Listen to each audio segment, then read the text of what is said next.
आज हम लोग क्लास 7 का एसएसटी का चैप्टर 4 एयर का सॉल्यूशन करेंगे। एयर का जो ये है क्वेश्चन आंसर का सॉल्यूशन करेंगे। आप लोग अगर इस चैप्टर के बारे में एक्सप्लेनेशन नहीं देखे होंगे या नहीं पढ़े होंगे तो कोई दिक्कत नहीं है, ये जो सॉल्यूशन है आप लोग को अच्छी तरह समझ में आ जाएगा। तो चलिए हम लोग अपना सॉल्यूशन स्टार्ट करते हैं। सबसे पहला क्वेश्चन है, व्हाट इज एटमोसफेयर। एटमोसफेयर क्या होता है, वायुमंडल क्या होता है।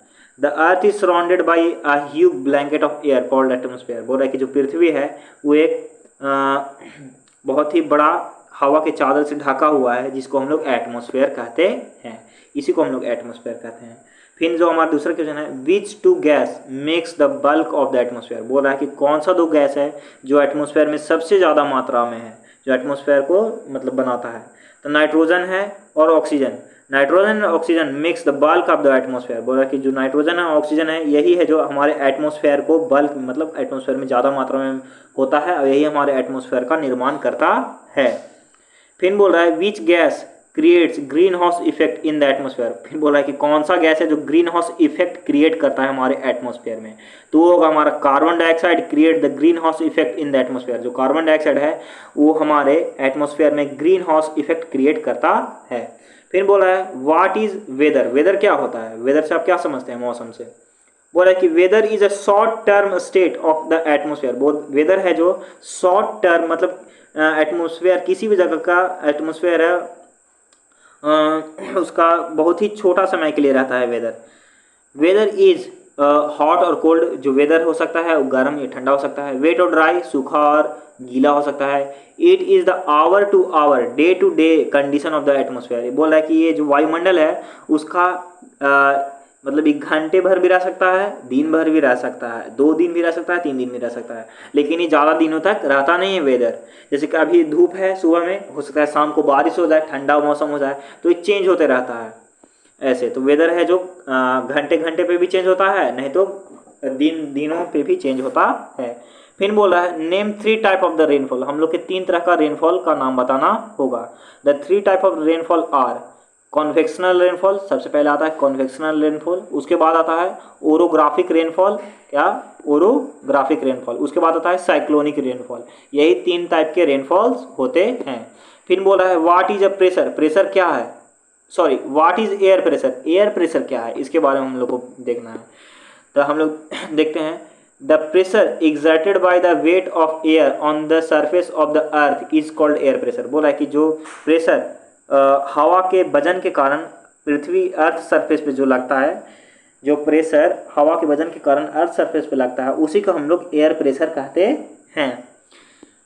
फिर जो हमारा अगला जो क्वेश्चन है वो है टिक द करेक्ट आंसर। क्या टिक द करेक्ट आंसर, जिसमें सबसे पहला क्वेश्चन है which of the flowing gas protect us from harmful sun rays. बोला कि कौन सा जो गैस है वो हम लोग को सूरज के खतरनाक किरणों से हम लोग को बचाता है। तो हम लोग को ओजोन होगा। कौन, कार्बन डाइऑक्साइड नहीं होगा, नहीं नाइट्रोजन होगा, वो होगा हमारा ओजोन। ओजोन लेयर के बारे में आप लोग को पढ़ना है इस चैप्टर में। फिर बोला है the most important layer of the atmosphere. जो सबसे महत्वपूर्ण लेयर होता है एटमोसफेयर का वो कौन होता है, ट्रोपोस्फेयर। जो सबसे नीचे वाला हिस्सा होता है जहाँ पे ये मौसमी घटनाएं होती हैं, यही होगा हमारा ट्रोपोस्फेयर। यहीं पे नाइट्रोजन और ऑक्सीजन बहुत ज़्यादा मात्रा में पाए जाते हैं। थर्मोस्फेयर में भी नहीं होगा और मेसोस्फेयर में भी नहीं होगा। फिर जो हमारा तीसरा क्वेश्चन है which of the flowing layer of the atmosphere is free from cloud. बोला है कि कौन सा लेयर है जो एटमोसफेयर का है जो ये क्लाउड से फ्री रहता है, जिसमें क्लाउड्स नहीं होते हैं। तो वो होगा हमारा स्ट्रेटोस्फेयर। कौन सा होगा, स्ट्रेटोस्फेयर। स्ट्रेटोस्फेयर में क्लाउड्स नहीं रहते हैं बल्कि ट्रोपोस्फेयर में रहते हैं और मेसोस्फेयर में भी रहते हैं। अब आप लोग कहेंगे मेसोस्फेयर तो तीसरा नंबर पर आता है, लेकिन नहीं, उसमें भी एक क्लाउड रहता है जिसका नाम थोड़ा अलग है। फिर जो हमारा चौथा क्वेश्चन है उसको देखते हैं। As we go up the layer of the atmosphere the pressure. बोल रहा है कि जैसे जैसे हम लोग एटमोसफेयर में ऊपर की ओर जाते रहेंगे तो जो एज वी गो, हाँ वैसे जैसे जैसे हम लोग एटमोसफेयर में ऊपर जाते रहेंगे तो जो प्रेशर होगा वो क्या होगा, डिक्रीज होगा, घटेगा। जैसे जैसे हम लोग ऊपर जाएंगे वैसे वैसे हम जो प्रेशर होगा डिक्रीज होगा, कमेगा। जैसे कि हम लोग पहाड़ वहाड़ पे अगर हम लोग चढ़ते हैं तो वहाँ पे हम लोग सांस लेने में दिक्कत होता है कि नहीं, क्यों, क्योंकि वहाँ पे प्रेशर कमते रहता है।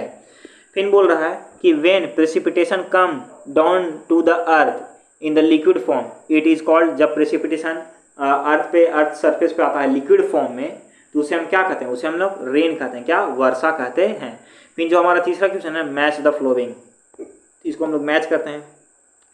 ट्रेड विंड्स, परमानेंट विंड्स, जो ट्रेड विंड्स होते हैं वो उन्हें परमानेंट विंड, वो परमानेंट होते हैं। लू, लोकल विंड, जो लहर है वो लोकल विंड होता है। मानसून, सीजनल विंड, मानसून भी सीजनल विंड होता है। फिर wind, horizontal movement of air, क्या, हॉरिजेंटल मूवमेंट ऑफ एयर, इसको कहते हैं हम लोग विंड। फिर हम लोग को अब गिव रीजन, मतलब रीजन बताना है कि क्यों होता है ऐसा। Wet cloth take longer time to dry on a humid day, बोला है कि जो वेट क्लॉथ है वो किसी नमी वाले दिन बहुत ही ज़्यादा समय लेता है सूखने में, ऐसा क्यों, इसको हम लोग देखते हैं। बोल रहा है कि बोल रहा है इन humid day the humidity is very high that is the level of water vapour in the atmosphere is high. बोला कि बोला कि ह्यूमिड डे में, मतलब जो नमी वाला दिन होता है, उमस वाला दिन, उसमें बहुत ज़्यादा ह्यूमिडिटी रहता है, उस दिन बहुत ज़्यादा ह्यूमिडिटी रहता है, मतलब एटमोसफेयर में बहुत ज़्यादा वाटर वेपर रहता है। ड्यू टू दिस, इसी कारण air is not able to carry away more water vapour with it, इसी कारण जो एयर है, जो हवा है, वो सक्षम नहीं हो पाता है कि और अपने साथ वाटर वेपर को एक जगह से दूसरा जगह लेके जा पाए it, and thus the cloth take longer time to dry on a humid day, इसी कारण किसी ह्यूमिड डे के दिन, उमस वाले दिन, जो वाटर, ये जो क्लॉथ है वो ज़्यादा समय सूखने में लेता है।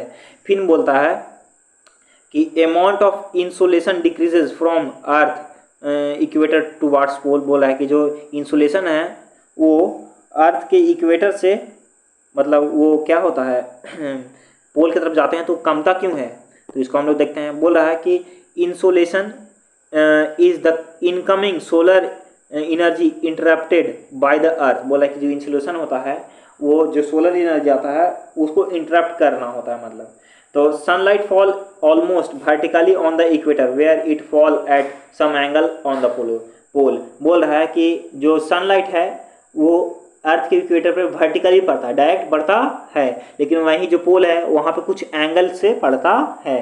Due to this amount of insolation decreases from equator towards the pole, इसी कारण जो इंसुलेशन का जो अमाउंट है वो कमते जाता है जब हम लोग इक्वेटर से पोल की ओर मूव करते हैं। तो आज का हमारा इस चैप्टर का जो सोल्यूशन है ये कंप्लीट हो गया। क्या, आज का हमारा इस चैप्टर का सोल्यूशन कंप्लीट हो गया। आप लोगों को समझ में आया होगा। धन्यवाद।